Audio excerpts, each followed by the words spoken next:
Hi, everyone. Thank you all for joining us this morning. We're going to get going here in just a few seconds as everybody files in.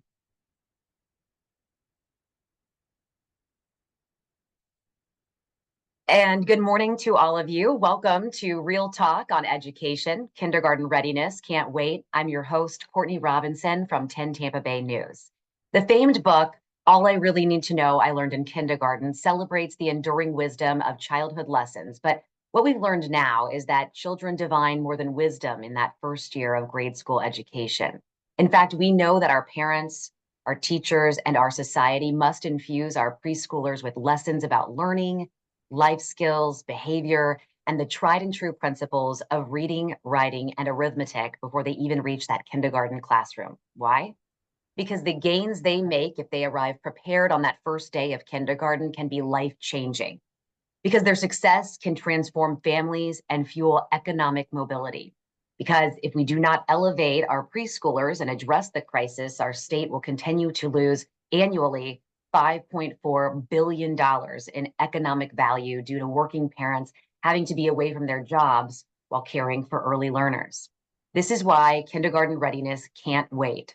For the next hour, we're going to learn more about the most pressing issues and the latest aspects impacting early learning. But first, we do want to bring forward United Way Suncoast Education Vice President Nicole Brown to share some thoughts about how her organization works every day to elevate educational quality. Please welcome Nicole Brown.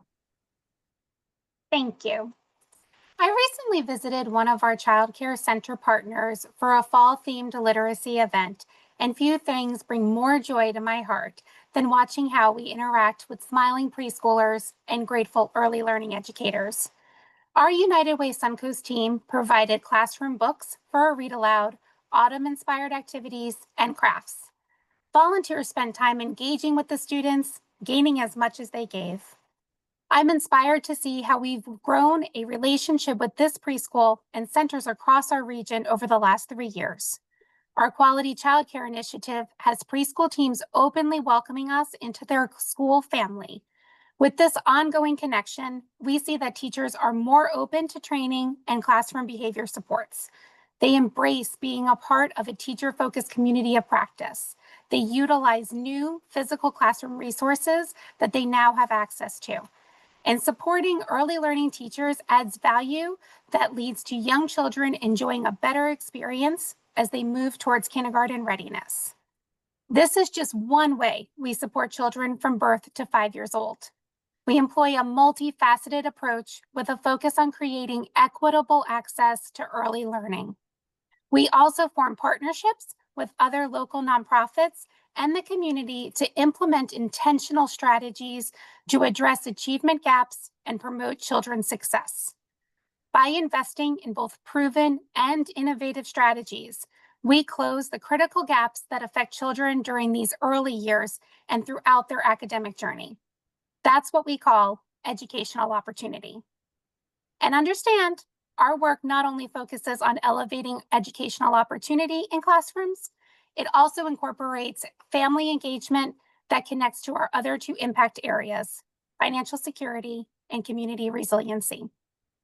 Please visit our website, unitedwaysuncoast.org, to learn more about various initiatives and donate to our efforts.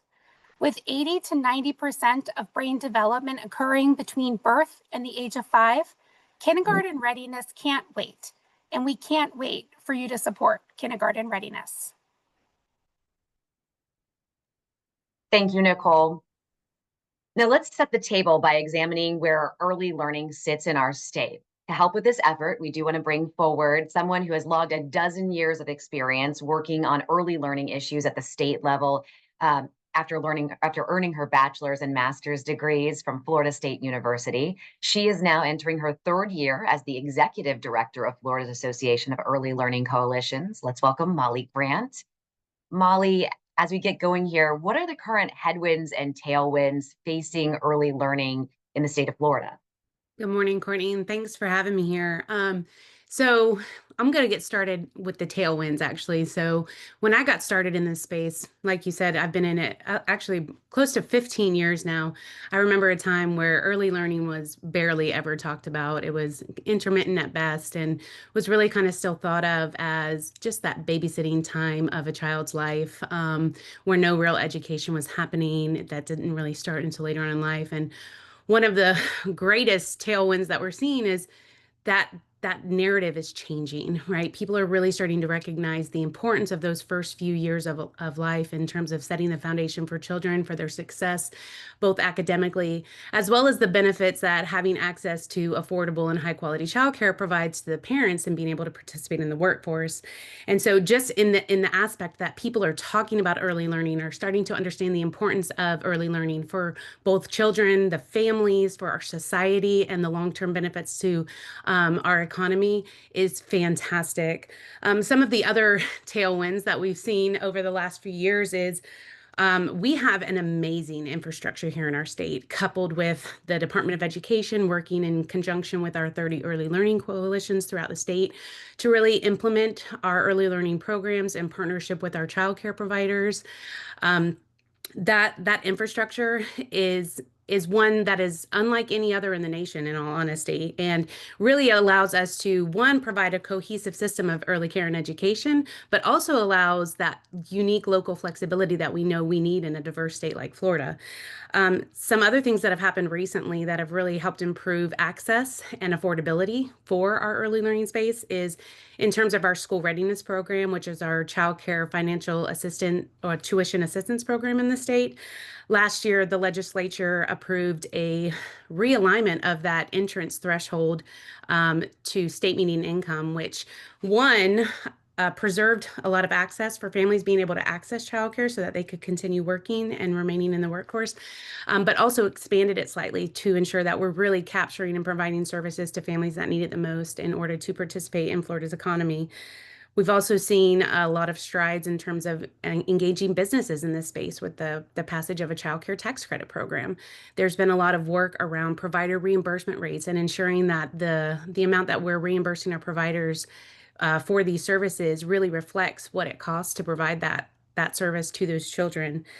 We've also seen moves in our accountability systems and progress monitoring so we can really track where children are and how they progress from birth all the way up until, third, 10th grade. So a lot of movement has been happening in the early learning space over the last 10 years, I would say.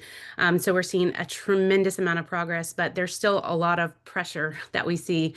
And so kind of moving into our headwinds, right, is that there's a lot of talk right now in terms of Florida's long range economic forecasts and potential deficits in the future. And so tighter budgets are going to be a real thing. We did see a slight decrease in the amount of school readiness funding available over this last legislative session, which thankfully was mitigated by some language the legislature put into the back of the bill to ensure that any remaining funds could stay in the system. So that was definitely amazing in terms of ensuring stability into this fiscal year and preserving services and access for our parents and children. But to that end, one of the things we're looking at now and facing is looking at stabilizing that funding and making sure that the way it's allocated out throughout the state really is done in a way that maximizes those services, that preserves those services to the maximum extent possible in the absence of an increased investment. The other things that are facing our system right now is the property tax conversation. There's a lot of discussions around property tax relief and what that looks like and how that might impact the local investment that serves to match some of our school readiness funding as well. So of course, that is all coupled with the things that we continue to see in terms of workforce shortages and being able to pay our childcare workforce a wage that truly supports quality in these programs, but also supports them being able to have, access to economic growth themselves. So that's kind of a lot of the things that we're facing right now, a lot of continued conversations. But the exciting thing is that people are not stopping talking about early learning. It's only growing, and that is very encouraging because this is such an important space. It is an important space and it is encouraging. One of the tailwinds, you kind of touched on this, it's been that 2024 creation of the childcare tax credits program by the Florida legislature. And that program provides credit for any businesses that establish an eligible childcare facility for employees, operates an eligible childcare facility for employees, or pays for an eligible childcare facility in the name and for the benefit of an employee. So how impactful has that program been to date? Yeah, that's a really great question. So it's now been in law for a little over a year and has been available. The legislature set aside $5 million for businesses to be able to access those tax credits. It is still a little early, a lot of the times when new programs get initiated, it takes some ramp up, right? One of the biggest things has been the awareness around that program. We continue to get calls every day about businesses who are interested in getting in this conversation and supporting their employees in terms of accessing childcare and what they can do to help support that.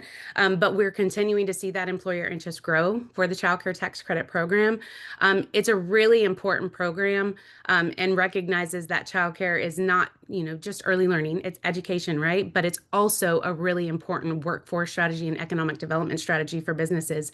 And particularly when we talk about, the workforce that's leaving Florida, one of the main reasons they cite for leaving is access to affordable childcare. And so as a recruitment and retention strategy and keeping talent in Florida, it's critical for businesses to get involved in this conversation. And the Child Care Tax Credit Program has given them just one more tool in their toolbox to be able to incentivize childcare and be a part of that conversation and strategies that will keep Florida's talent in Florida.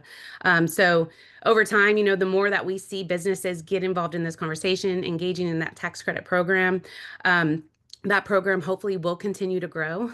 But we do continue every day. I think I get calls from somewhere in the state. Hey, can you give me information about that child care tax credit program? Because we have businesses here who are interested in getting involved. So. And that's so wonderful to hear that you're getting those calls. I want to turn now to VPK. Full disclosure, both of my children went through VPK programs, and they were absolutely wonderful to set them up for what came next. Florida formed that voluntary pre-kindergarten program 20 years ago. It has proven to be a game changer for so many families, for so many preschoolers who can get into really high quality programs. Why is it so important, Molly, that children be able to attend these programs? That is a fantastic question. I also had 5 children of my 7 go through the voluntary pre-kindergarten program here in Florida. And I can tell you as a parent, the benefits that we saw as a family for them participating in VPK. I want to cite a statistic that our Chancellor of Early Learning says quite frequently is, and this kind of speaks to the entire premise of the webinar, why is kindergarten readiness so important, is that of the children who enter kindergarten who are not ready, 75% of the children who enter kindergarten not ready will never catch up to their peers, right? So it's critically important.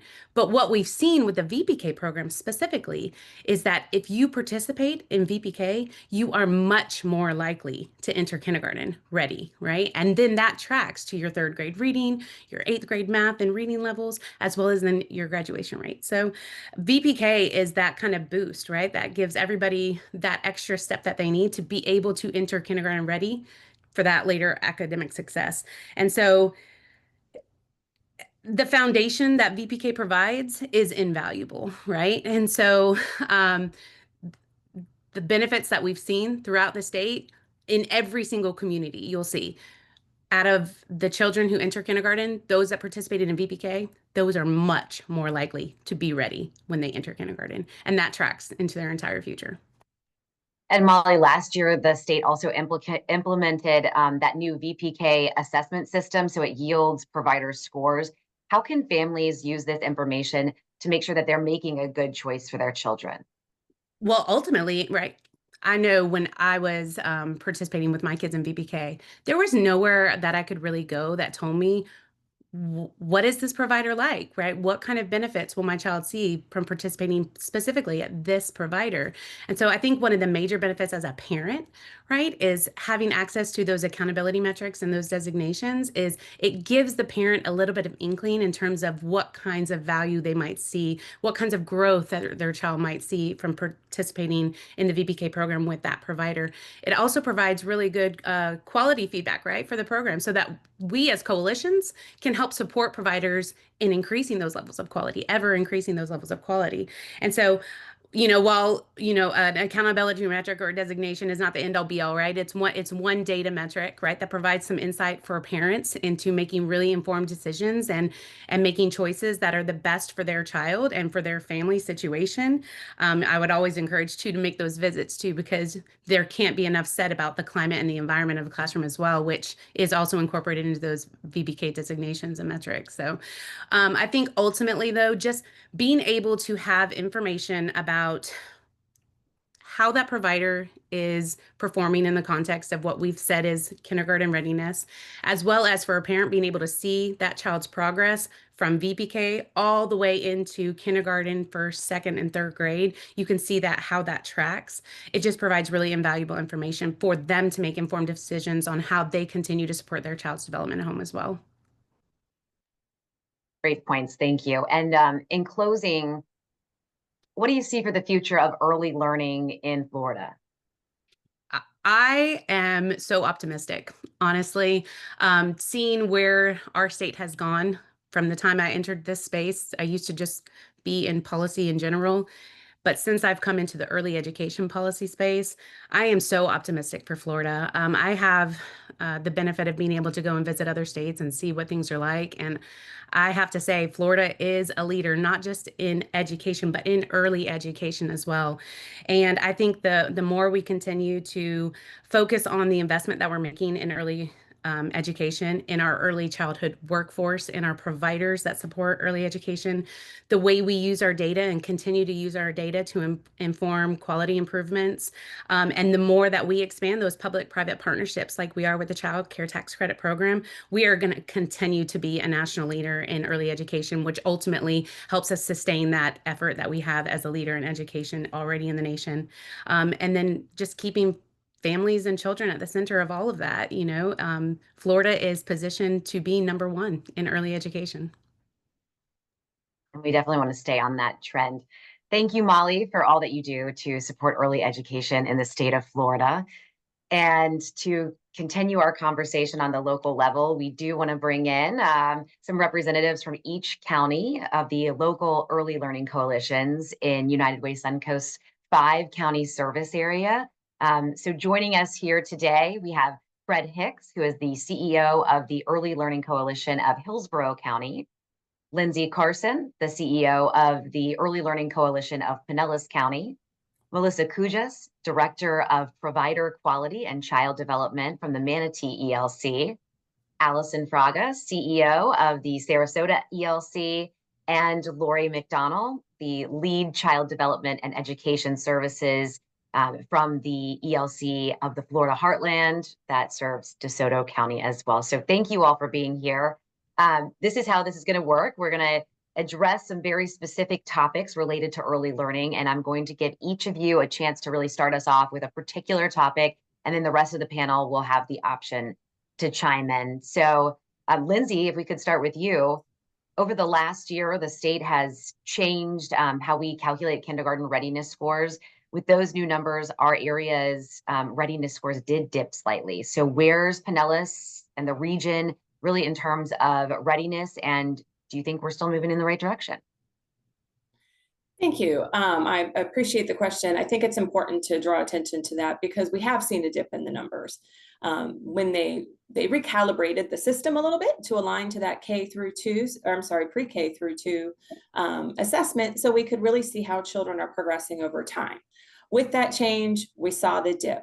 In Pinellas, we are a leader in the state when it comes to kindergarten readiness. And I say that with humility because as a leader in the state, we have 51% of children entering kindergarten who are ready compared to 43% in the whole state. Sarasota, I know, is not too far behind us. Other areas of our region do struggle even more. And there are certainly contributing factors to that. I know United Way is very familiar with our ALICE and poverty populations, and there's certainly a tie with that, along with English language learners. But we have so many more tools than we've had in the past.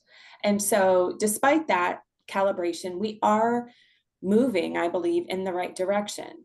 First, before those changes took place, we were seeing gains. We were seeing improvement in kindergarten readiness scores throughout the state, and certainly here in the Tampa Bay region or Suncoast region. And with the data we have that Molly was mentioning with regard to readiness at the end of VPK, but also that time between the beginning of VPK and the end of VPK, where we have information real time that early learning coalitions work with providers and parents, and we are able together as a team to intervene and provide those additional supports to children to get them back on track, as opposed to looking back a year, 2 years, when it's already too late. We can respond. And early learning coalitions have been putting different interventions in place, different curriculum supports, and ways that we can really offer resource to our preschool providers, our VPK providers, so that they have the necessary tools to help those children get ready, make the gains, and we're seeing those developmental gains happen. It's an adjustment, it's a change, but we are definitely see that we're moving in the right direction. And when we look at the county numbers, we also have to remember not every child is participating in VPK. As you said earlier, VPK is a game changer. So one of the key things as a community that we can do is get more children into VPK. In every demographic and every group, children who attend VPK are better prepared for kindergarten. And so the more we can access that, the more we get families aware of the importance of it and utilize it, the better we're going to see those readiness rates. So we have a long way to go. However, we're moving in the right direction as a region, and as Molly mentioned too, I think as a state. Would anyone else like to chime in? Absolutely. All right. Oh, good. Yes, Dr. Hicks. I'm excited to hear the report coming out of our neighbors, because Lindsay over in Pinellas is setting a wonderful standard for the state to adhere to. Our parents are struggling. When we say get more children into VPK, there are a couple of barriers for some of our families who cannot afford the second half of the VPK day. But there are other local programs and business leaders who are interested in helping. Engaging our business community is a key to overcoming, for example, the cost of the second half of the day. Recently here in Hillsborough, thanks to Allison and her team, while she was still here, we hosted a wonderful business summit to ensure that business leaders are more understanding the importance of early brain development and investing in it now. So I encourage us to follow not only the tax credits, but engage our local business leaders, get them involved so that we can solve this once and for all. I'd like to move, Lori, if I can bring you into the conversation to speak specifically about the challenges in DeSoto. You had 2 early learning centers in DeSoto that closed in the spring. I'd like to know, how did the community respond? Is that situation a microcosm of what we really face in the region in terms of access to quality early learning centers? Yes, thank you for having me. DeSoto County is a very resilient community, and they can definitely step up when there's challenges facing them. So last year we did see 2 programs close, and they both offered school readiness and VPK, and the community definitely responded. Very concerning. Local providers, along with the school district, kind of looked at the situation and assessed how they could best pivot and meet those family needs. And the result was actually really exciting. We saw the opening of 5 new VPK classrooms, 1 with a private childcare center, and 4 through the partnership with the school district. And that was a great start for them to get those programs that we had lost back up. So additionally, our agency receives inquiries from interested parties regarding the possibility of opening new facilities in DeSoto County, and we help them and link them to resources such as DCF childcare licensing, United Way Suncoast, and we also have seasoned providers network with them and mentor them to help them through the process of becoming a new provider. So our goal is to support quality early learning at its inception and throughout the life of the programs that start in our community. Right now we're serving 100 VPK children in DeSoto County with just 4 providers that have 11 classrooms. And we also serve 163 school readiness provider or children with 9 contractor providers. DeSoto County is a small county, so that's a big number for such a small county that we're able to serve. And our families don't wait more than a month when they're on the waiting list for school readiness. We're able to get them in and receive services. So going forward, we're continuing to keep working and engage with local childcare providers and partners and ensure that the children in DeSoto County have good quality early learning services. Yeah, it truly takes a village. Yes. And it's a lot of work. I know that. Would anybody else like to chime in here? All right, I'm going to move to Allison. You just joined the Sarasota ELC. Dr. Hicks kind of touched on that after spending several years as the development director for the Hillsborough ELC. You have a good picture of the region, and I know across the region attendance has been an issue since the COVID pandemic. A recent study revealed that students who are chronically absent in preschool are 5 times more likely to be chronically absent in 2nd grade. So how can we build a culture around attendance so that families recognize the importance of everyday attendance? Well, thank you, Courtney, for the question, and to United Way Suncoast for hosting this incredibly important webinar. And I'm excited about talking about attendance as early as preschool, because preschool is where the foundation of learning and habits even begin. We talk about the repetition of reading a book as a habit, right? And so the research tells us, and of course our early learning professionals see it in practice every day, that learning is cumulative. When a child is attending school, and they don't need to be attending school, but they need to be stimulated by school to absorb new information, build on skills that they learned the day before, because they're being facilitated by an adult who is stretching their skills and their knowledge. So when they miss too many days, the gaps start to add up. And by the time they really get to kindergarten, we're seeing the kindergarten readiness, their ability to understand some basic phonological and mathematical awareness skills. The gap is too great. Molly mentioned that once they're there, 75% of them don't catch up to their peers. So it just continues to compound. One of the other things that we see and is really important about attendance is preschool is where our children learn a lot of their early social emotional skills, like self-regulation and behavior management, confidence, and resiliency. So I happened to be listening to a podcast last week from Dr. Peter Attia, and he had Joe Lamont, who is a tech titan in the education space. And he talked about how absenteeism is often connected to motivation, both in kids and adults. And so when people don't feel connected to something they're part of, it just makes participation in something harder. And so that resonated with me, because in talking about building a culture of attendance, we should talk to families about creating a sense of belonging and consistency and purpose in school, and letting them know that every day really counts in their attendance. So much like we talk about the transition to kindergarten, there are just some small relationship type steps that parents can take.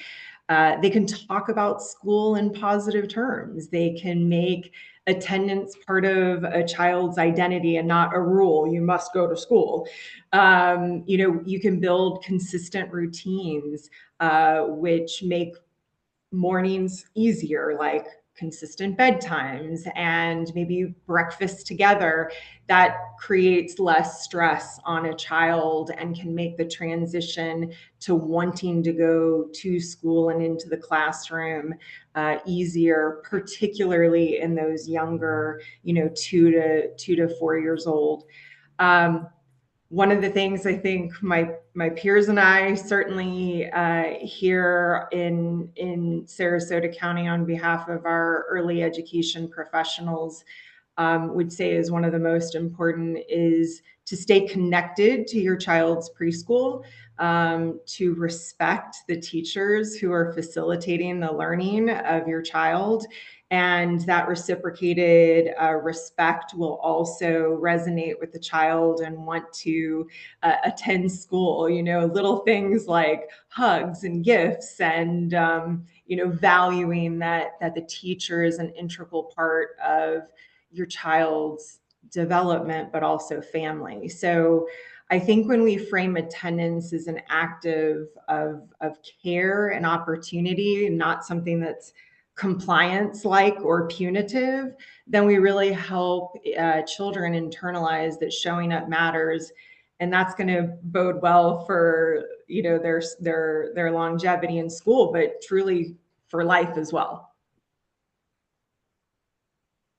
That's so true. I mean, preschool really is just that first taste of what's to come too. Would anybody else like to chime in? I will. I think, Allison's spot on with the importance of that presence in the early learning environment and working between the parents and the educators. I've been this a long time and many, many parents. And as a parent myself, and I've never met a parent who doesn't want the very best opportunities for their children, ever. They all want the best for their kid. But I think there's still sometimes a lack of understanding of the importance of what's happening in that early education classroom. And so it can sometimes be misunderstood that those early education years are just childcare. Not that it's important, right? But it can, be a little misleading. And so if parents don't understand the critical nature of what's happening with those early development skills, language skills, social emotional skills, and even just problem solving and approaches to learning. If parents don't understand why that's so critical, not for lack of very good faith and love for their children, but just times have changed and we know more now. If they don't understand, then we can see disruption in attendance.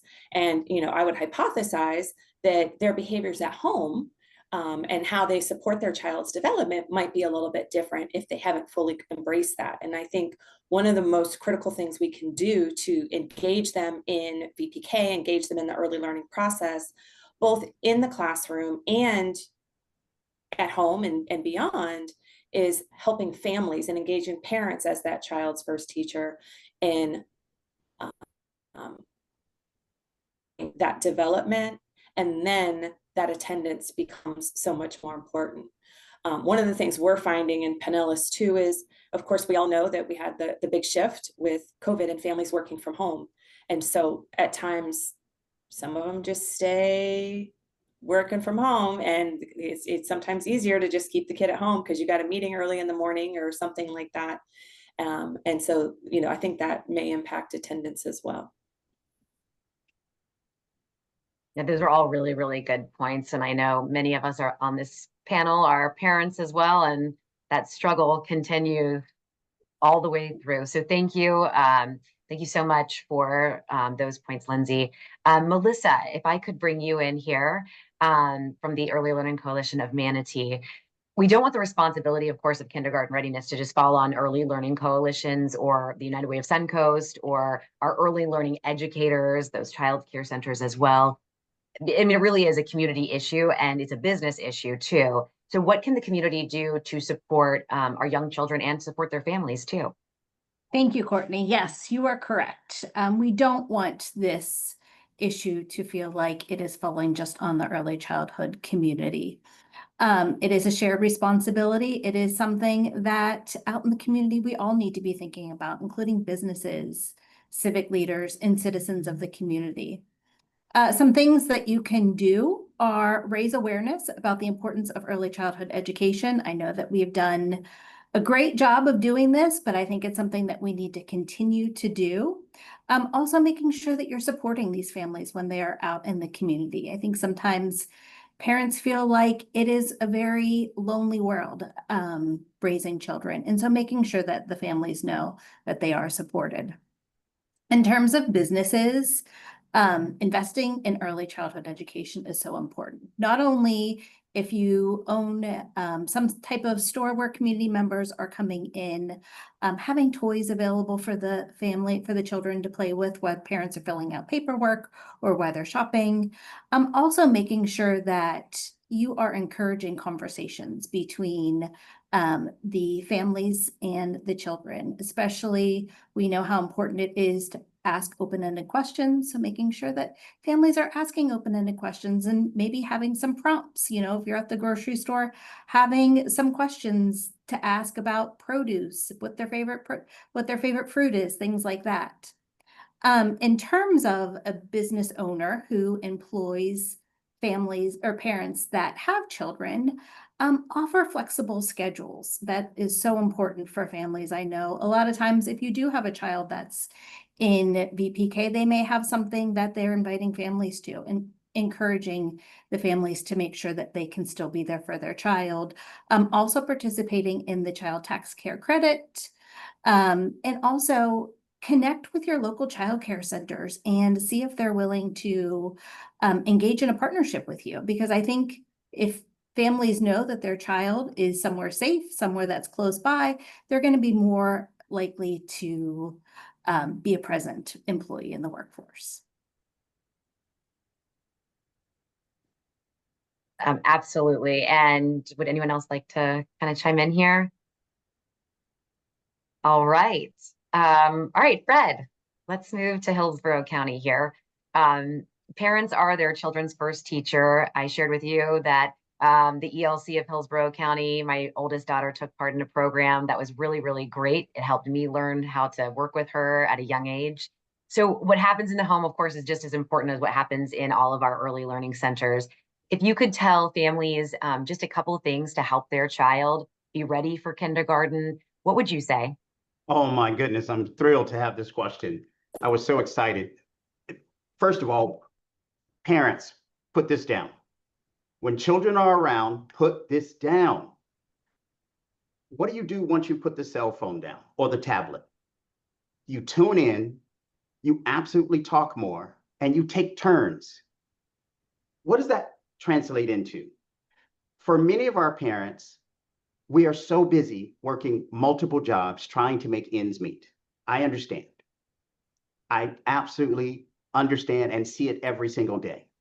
But there are still things that have to happen in that household that reinforce what the pre-K instruction is introducing to your child. Speaking to them in full sentences, having those conversations, making sure that you make eye contact, share about the experiences of going to the zoo, going to the beach, walking outside, taking a small trip to the mailbox can be a learning experience as you play I Spy along the way. That doesn't happen unless children see us put these down. Our children are sponges. Our pre-K teachers are not allowed to give a ton of screen time. That is fabulous. So now what?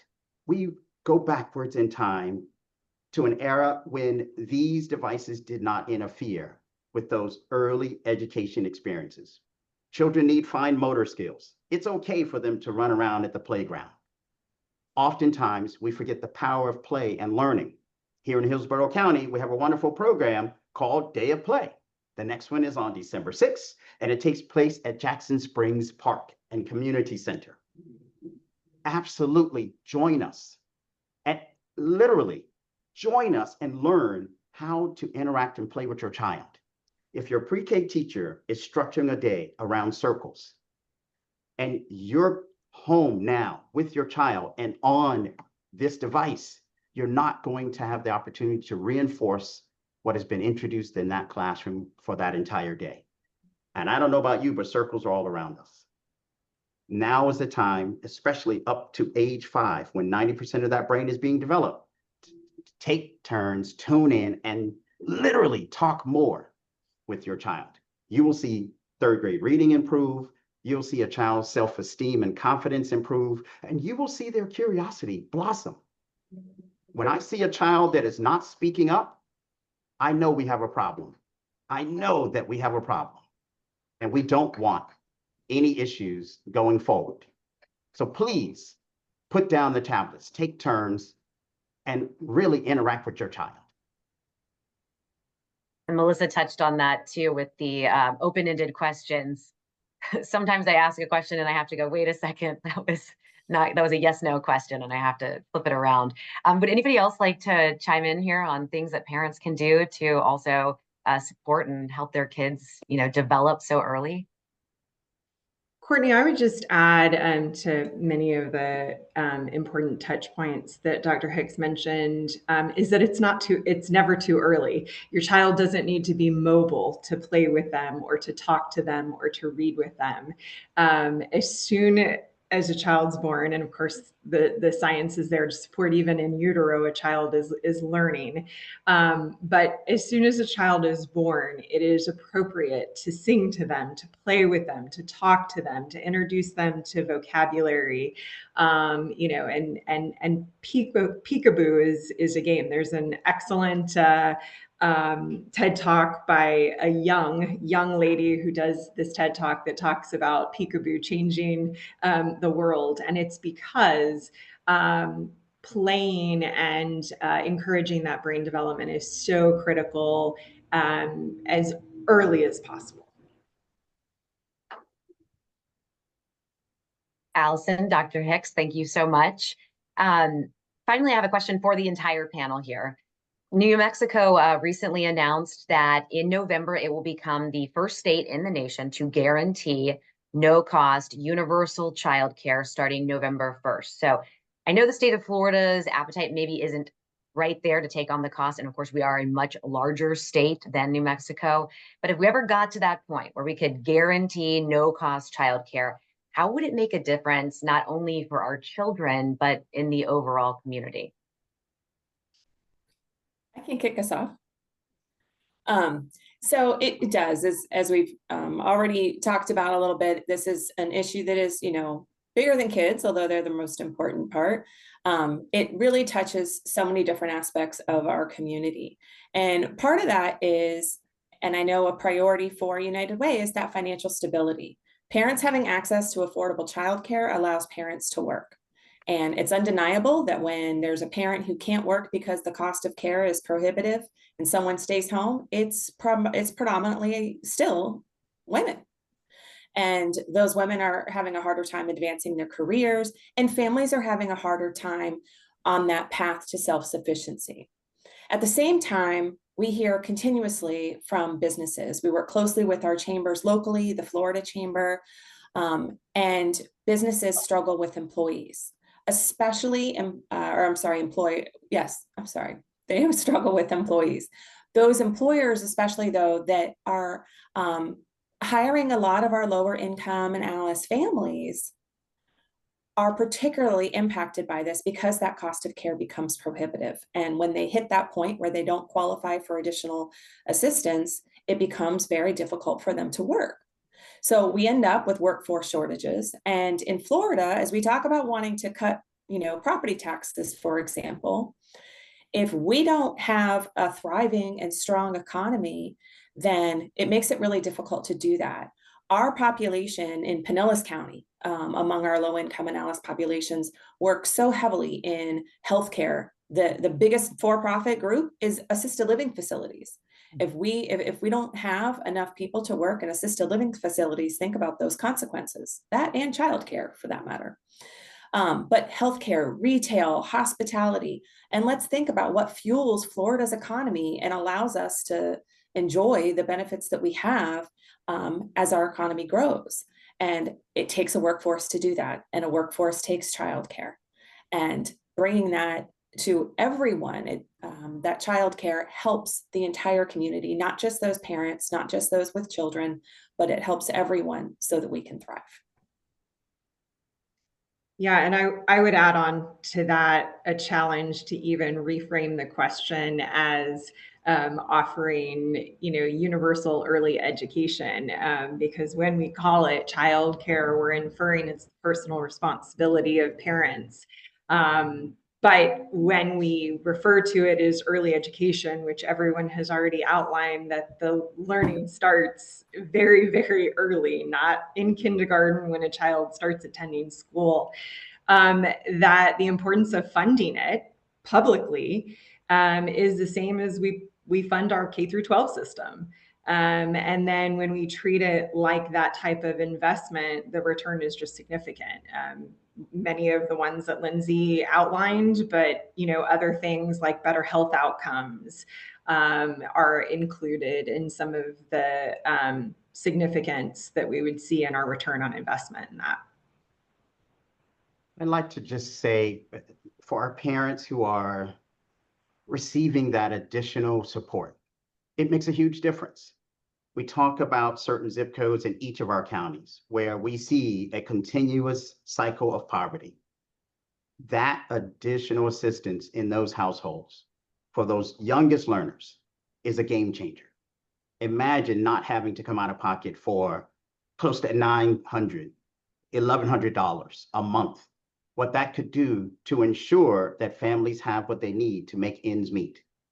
With growing costs, New Mexico is setting a new standard for us to say, let's take care of our youngest learners and those families, because that is where the future is built. I hope and pray that we continue down the path that Florida is taking to invest in early education, especially knowing that our friends in Tallahassee have a huge job in front of them every single year. And every single dollar that we invest now saves close to $7, and in some estimates, $12 in the future. I think guaranteeing no-cost childcare in the state of Florida would be wonderful, not only for families, but also for the entire state. As my other panelists have mentioned, many families have left the workforce because it just does not make sense for them to pay for childcare with the amount of money that they're bringing in. So this would allow families to get back into the workforce, and it would also allow all children to have access to high quality care regardless of the end of their income.